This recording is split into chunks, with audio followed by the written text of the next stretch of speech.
अस्सलामुअलैकुम नाज़रीन इकराम, तरफ से आप सबको खुशामदीद। मेरी आज की वीडियो महमद फातिल और सुल्तानी ड्रामा सीरीज़ की एपिसोड 66 का रिव्यू है। और नाज़रीन इकराम, इस वक्त लगता है कि सीरीज़ एक्शन के लिहाज से ब्रेक पर है और कहानी में मुख्तलिफ सल्तनतों की पॉलिटिकल साइड को दिखाया जा रहा है। लेकिन ऐसी पॉलिटिकल किस्तों में भी राइटर्स इस काबिल हैं कि आपको मजबूत डायलॉग्स दे सके और हमें मजबूत सिनेरियोस दिखा सके। लेकिन बिलाद और महमद की कॉन्फ्लिक्ट अभी तक वो सिनेरियो नहीं दे सकी जो ये डिजर्व करती है। अभी तो यनीचरियों वाला सिनेरियो चल रहा है जो मजे का है। कुर्चुद्वान जब यनीचरी की ओजाक में था तब बायजीद की एंट्री का सीन बाकमाल था। तब तो मुझे इसका ये अजीब सा सुर्ख रंग का कॉस्ट्यूम भी अच्छा लगने लगा। और बायजीद का किरदार हम देख रहे हैं कि एक बेहतरीन तब्दीली से गुजरा है। एक जल्दबाज नौजवान लड़का जो कि अपने जज्बात के जेर असर रहता था, अब वो एक समझदार शहजादा है। अब इसकी ये नई शख्सियत जो कि सुलझी हुई बावकार सी है एक असर रखती है। उधर चिचक खातून यानी कि प्रिंसेस रोज को स्क्रीन टाइम देने के लिए गुलशा का किरदार बिल्कुल ही आउट कर दिया जाएगा।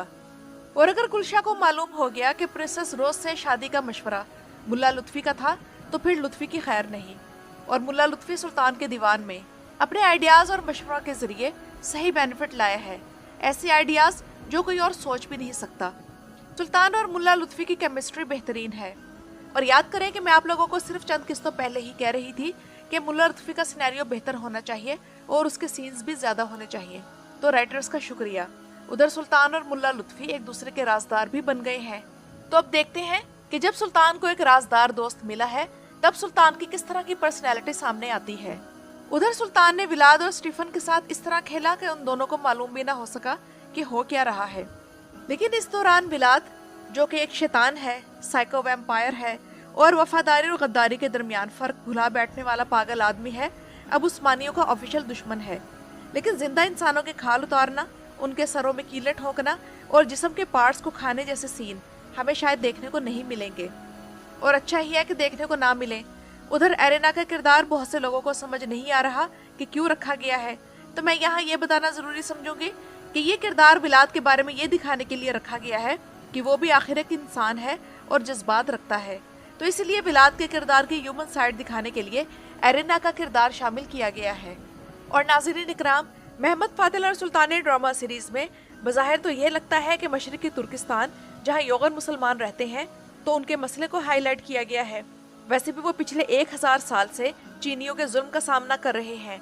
तो इस सीरीज में मशरक़ी तुर्किस्तान के मसले को ज़ेरे बहस लाना अच्छी बात थी। लेकिन मैं आप लोगों को यहाँ बताती चलूँ कि तुर्की में ड्रामे में ये जो सीन दिखाया गया है तो मशरक़ी तुर्किस्तान के मामले में ये तासुर ज़्यादा मजबूत है कि ये सब हुकूमत को पाक साफ दिखाने के लिए किया जा रहा है। क्योंकि शायद आप लोग ये नहीं जानते कि आक पार्टी जो कि तैयब एर्दोआन की पार्टी है, इसने वन चाइना पॉलिसी को तस्लीम किया हुआ है और ख़ास तौर पर ट्रोल सहाफ़ियों के ज़रिए मशरक़ी तुर्किस्तान में होने वाले मजालिम को छुपाने के लिए आक पार्टी के यूथ विंग के वफ्द को चीन भेजा गया था। तो जहाँ एक तरफ तुर्की की हुकूमत सफारती सतह पर तो इस तरह के इक़दाम कर रही है, तो वो ड्रामे में मशरक़ी तुर्किस्तान के हवाले से 1 या 2 सीन्स इस तरह के दिखाकर बरी ज़िम्मा नहीं हो सकती।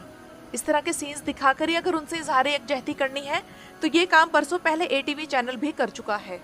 जबकि इस एपिसोड की एक और खामी जिस पर तुर्की में बहुत ज़्यादा तनकीद की जा रही है वो ये है कि इस ड्रामे में इस बार कौम परस्ती को बहुत ज़्यादा नुमाया करने और इस्लाम को पस मंज़र में धकेलने की कोशिश की गई है। यानी कि ऐसा लग रहा है कि जैसे हुकूमत मुआशरे को एक खास सिमत में ढालने की मनसूबाबंदी कर रही हो।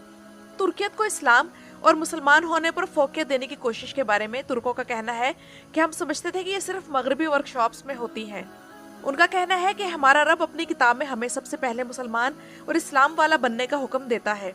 ऐसे में सिर्फ नस्ल या कौम को बुनियाद बनाना सिर्फ फितना पैदा करने का जरिया बनता है। आप लोग खुद नोट करें कि इस बार इस एपिसोड में तुर्क की गर्दान कितनी ज्यादा हो रही थी और मशरक़ी तुर्किस्तान के साथ भी जो भाईचारा जाहिर किया गया वो भी तुर्कियत की ही बुनियाद पर किया गया, ना कि इस्लाम की बुनियाद पर। अब महमूद पाशा के किरदार की तरफ आते हैं तो नाज़रीन इकराम, महमूद पाशा बहुत सी गलतियां कर चुका है और इसके किरदार और पर्सनैलिटी ने बाकी सब किरदारों को ओवरशैडो भी कर दिया था। लेकिन इसमें वो नुमाया छा जाने वाली बात जो जानदारली में थी वो नहीं है। उधर हुसैन आगा यनीचरी का सरबराह बनने के बाद उनके साथ बहुत सख्त रवैया अपना चुका है। इन दोनों को सबक सिखाना बनता है और ये सब कुछ अली बे के साथ सुल्तान की प्लानिंग की वजह से हुआ। अगली किस्त में हम जो देखने जा रहे हैं वो मैं आप लोगों के सामने अब बयान करूंगी। तो नाज़रीन इकराम, हुआ ये है कि सुल्तान के दीवान में मौजूद जो वजीर हैं, उनके दिलों में आपस में एक दूसरे के लिए दरारें हैं जिनका सुल्तान ने फायदा उठाया। और इन वजीरों के दरमियान जो आग पहले ही लगी हुई थी, यानी कि हसद की, तो सुल्तान ने खामोशी से उसे भड़काकर अपनी प्लानिंग की। यानी कि ज़ैगनोस पाशा महमूद पाशा के खिलाफ कीना रखता है और महमूद पाशा उससे नफरत करता है। इसहाक पाशा महमूद पाशा वाली पोजीशन का भूखा है, यानी कि सदर आज़म बनना चाहता है। और हुसैन आगा, जो कि अपनी वफादारी अली बे के साथ साबित कर चुका है, वो यही यकीन रखता है कि वो यनीचरी को अपने बेरहम रवैये से कंट्रोल में रख सकता है। जबकि हुसैन और महमूद के दिलों में कुर्चो दुआन के खिलाफ नफरत है। तो अब हम महमूद पाशा को आर्जी तौर पर उसके ओहदे से हटा हुआ देखेंगे और दुआन पाशा और हुसैन आगा के ताल्लुकात बेहतर हो जाएंगे, क्योंकि कुर्चो दुआन पाशा जिसने हुसैन आगा के सिपाही को जलील किया, तो अब वो सिपाहियों के रवैये के बाद दुआन आगा के साथ ताल्लुकात अच्छे रखने पर मजबूर हो जाएगा। लेकिन इसहाक पाशा को शायद उसके मन की मुराद ना मिले, और अगर मिले तो कुछ अरसे के लिए मिले, और इसी वजह से इसके और ज़ैनोस पाशा के दरमियान दोबारा से दूरी पैदा हो जाए। मुख्तसरन ये कि महमूद पाशा कुछ अरसे बाद अपनी पोजीशन पर वापस आ जाएगा, लेकिन इस अरसे में हुसैन आगा और महमूद पाशा ये जान लेंगे कि फौज का असल हाकिम कौन है। जबकि इसहाक पाशा को ये समझ आ जाएगी कि साजिशें करने से बंदा ओहदे के काबिल नहीं हो जाता, और उधर ज़ैनोस पाशा को ये समझ आ जाएगी कि अपने जज्बात पर काबू ना पाकर उन्हें बेलगाम छोड़ देने से इंसान दूसरों के हाथों में खिलौना बनकर रह जाता है। और अब जब दोबारा महमूद पाशा सदर आज़म के ओहदे पर वापस आएगा, तो ये अच्छी तरह जान लेगा कि वो अगर यनीचरी से अतात चाहता है तो उसे उनसे ज्यादा मजबूत बनना होगा। और महमूद पाशा को यनीचरियों के साथ अब जो ताल्लुक रखना होगा, उसमें प्यार के साथ साथ उनके दिलों में खौफ भी बिठाना होगा। जानदारली ऐसा ही था। किस तरह सीजन 1 में उसने अपनी ताकत से मुस्तफा और कुर्चो दुआन को कुचल कर रख दिया था, और साथ ही वो यनीचरियों के लिए बाप की तरह भी था, यानी कि जानदारली जैसा कोई और नहीं हो सकता। और हकीकत ये भी है कि राइटर्स महमूद को जानदारली जितना ताकतवर नहीं दिखा रहे।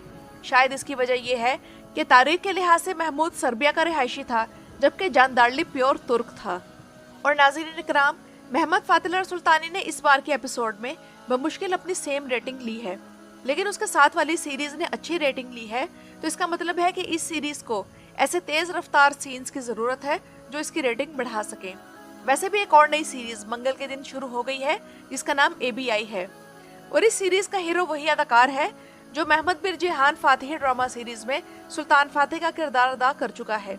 और इस ड्रामे की पहली एपिसोड ने 9+ रेटिंग लेकर दूसरी किस्त में 11.03 रेटिंग ले ली है, जबकि महमद फातिल सुल्तानी मंगल के दिन तीसरे नंबर पर रहा। तो नाज़रीन इकराम, ये तो थी मेरी आज की वीडियो।